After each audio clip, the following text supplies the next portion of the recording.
This is a scale model of a small home on an average urban lot. It presents the usual problems faced by the new homeowner after the contractor has laid the sod. It is a 6-room house on a high foundation on a lot 50 feet by 105 feet, bare of any trees and flat. It looks comfortable, but uninviting.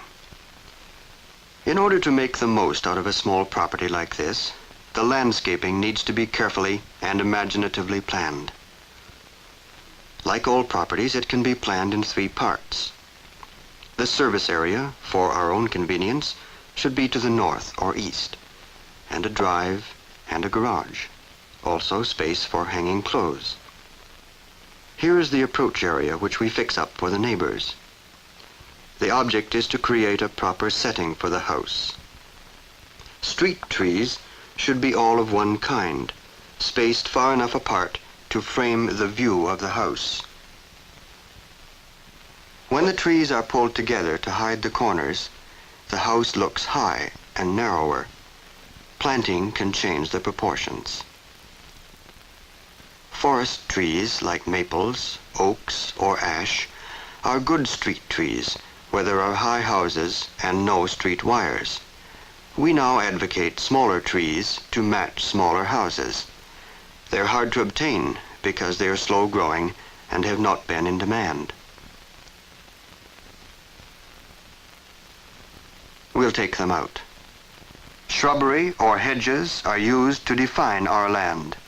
A deciduous hedge will stand the snow from the drive. An evergreen hedge like spruce or cedar would give variety on the other side. Uniformity is best with a symmetrical house. Shrubs along the foundation soften the lines of the house and pull down its height. Deciduous shrubs would hide the foundation better than evergreens. The size and form of shrubs at maturity are more important than bloom. Bare corners call for large, massive shrubs, 7 or 8 feet tall, planted at least 5 feet from the house, with lower ones about 3 or 4 feet tall, well out in front. Give them lots of room to grow. Plants should be used that are high enough to hide this foundation. Attractive shrubs with good bloom or colored foliage can be used to frame the doorway. In shade, you will use different shrubs which your nurseryman recommends for such situations. Beneath the window, 3 to 4 foot shrubs of spreading form are used to hide the foundation. Bulbs followed by annuals can be planted in front of the shrubs if you want more color. Evergreens are definite in shape. They lend emphasis rather than softness to the house. Too much snow would fall off this roof. Use pyramid forms, hardy in your district, to frame the doorway with low spreading forms in front. Low rounded forms would mark a lower doorway. In shade, Japanese yew can be grown as pyramids or as spreading forms. Flat junipers are too low under this window. Taller, loose forms would be better. Use a soft conical shape to mark the corner. All this bare chimney and wall space needs softening. Engelmann's ivy will grow on the masonry. A flowering vine would need a trellis. Flowers are planted at the base of a pyramid form at the corner to act as a gate post. The service area should be accessible from the service entrance. Shrubs hide the garbage cans. Drive, garage, and kitchen garden are connected by a flower-bordered path. Pulling the garage forward allows space for vegetables and cut flowers. A fence allows more light and air than a hedge. A flagstone patio is useful for tea or loafing. The low hedge of Korean box or a border of petunias gives it finish.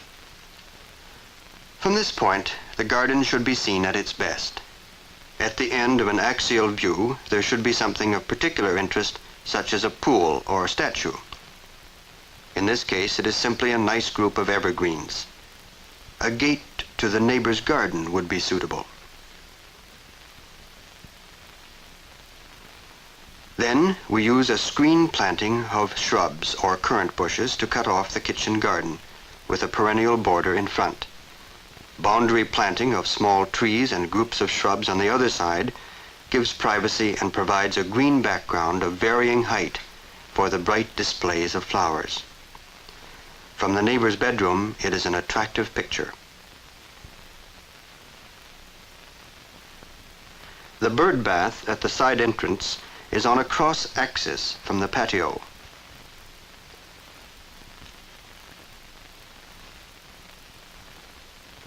This is the entrance to the kitchen garden.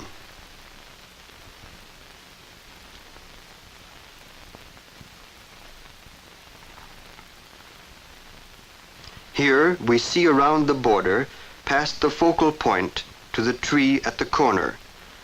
This could be a flowering crab, Japanese lilac, or the conical form of an evergreen. Choose something suitable to your locality. It simply marks the corner and backs up the picture. Plants of this sort lend character and keep the garden from looking flat. This garden border flows from point to point, and our eyes come back again to the bird bath.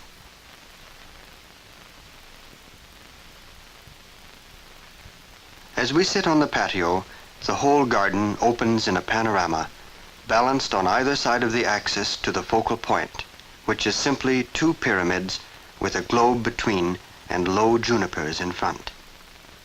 Our gaze centers on the flowering tree. It is the dominant note in the skyline. On the left, the perennial border provides color and some cut flowers for the house. These pyramids form an attractive entrance to the kitchen garden. They give architectural character. As our guests depart, they leave through a similarly framed entrance at the side of the patio. This garden has good circulation. It is a unified picture, restful and informal.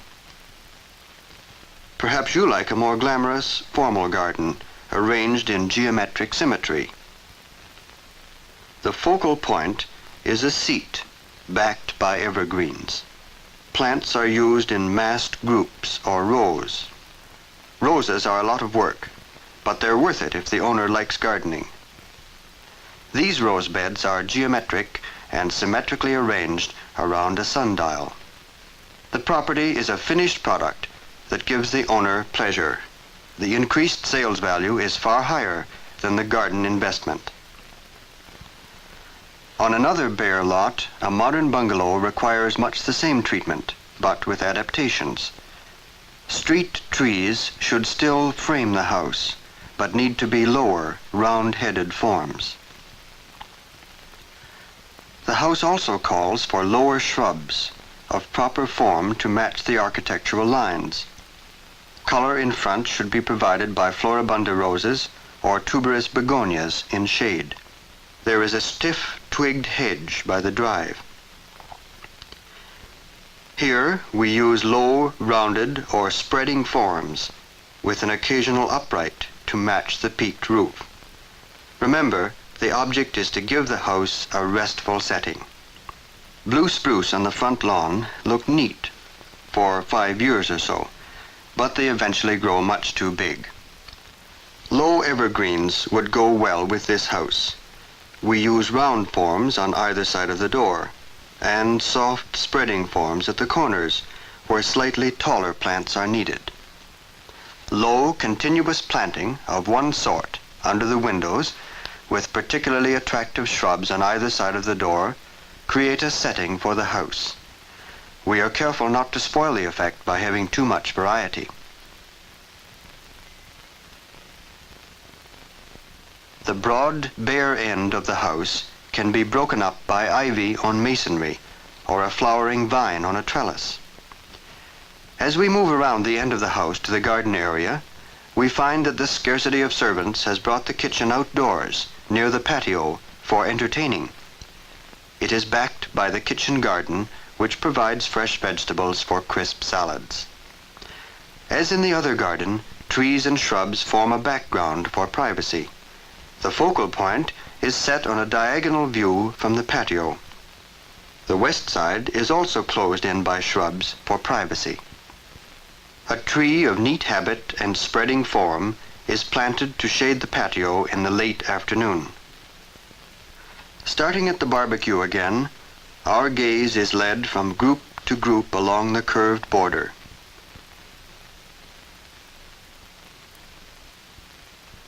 A white flowering Japanese lilac or other tree suitable in your area can be used to mark the corner.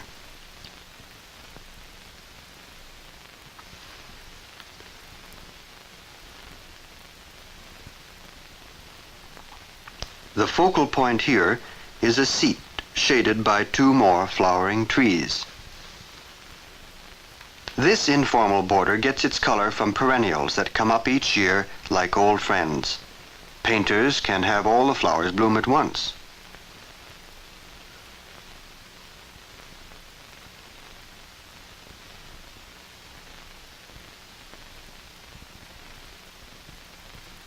From the seat at the focal point, we look back to the barbecue and the tree-shaded patio. Under the overhanging eaves, periwinkle will grow better than grass. The whole garden presents a rather conventional picture, but new building materials and social changes have altered our houses, and we have to adapt our gardens. Flat roofs call for lower spreading or rounded trees and shrubs. We need to use many shrubs that are not too easy to procure. Few nurseries grow them because there's been no demand for them. The third dimension theme is carried out in this hedge with buttresses. Raised planters enable us to see the flowers from inside the house. They connect the house and garden more intimately. This clipped hedge as foundation planting balances the masonry planter on the right. In the garden area, modern fences are sometimes made of louvers of plywood set on an angle to admit air and sunlight. They take less space and cost much more than shrubs, but they do give privacy all year. The kitchen garden is enclosed on one side by louvers and on the other side by a basket weave lattice fence. Cold frame and workspace are conveniently located. They would have to be kept tidy, being so near the patio. This garden leads our gaze by angular lines rather than sweeping curves. A small diamond of roses is backed by two seats in the shade of a small tree. We obtain angular masses of color from plants of much the same height, so that the pattern can be seen. The focal point is the barbecue. In gardens of this sort, spring flowering bulbs followed by annuals are much more useful than perennials. We are out for mass effect rather than individual interest.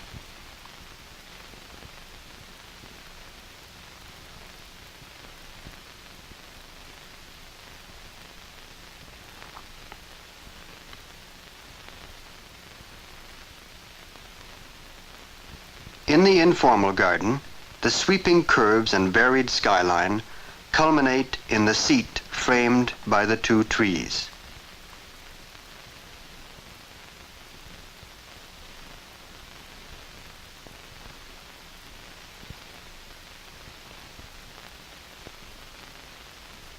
In the modern garden, the set forms of clipped evergreens casting shadows on the plywood louvers lead us by repetition of form to the focal point. You can enjoy the whole garden from one point when you are not pulling weeds. After you have decided the overall effect you want with the height and shape of plants to create it, consult your gardening neighbors or your nearest nurseryman to find the plant that fills the need. You can get further information by writing to the Information Service of the Canada Department of Agriculture for bulletins on various phases of this work.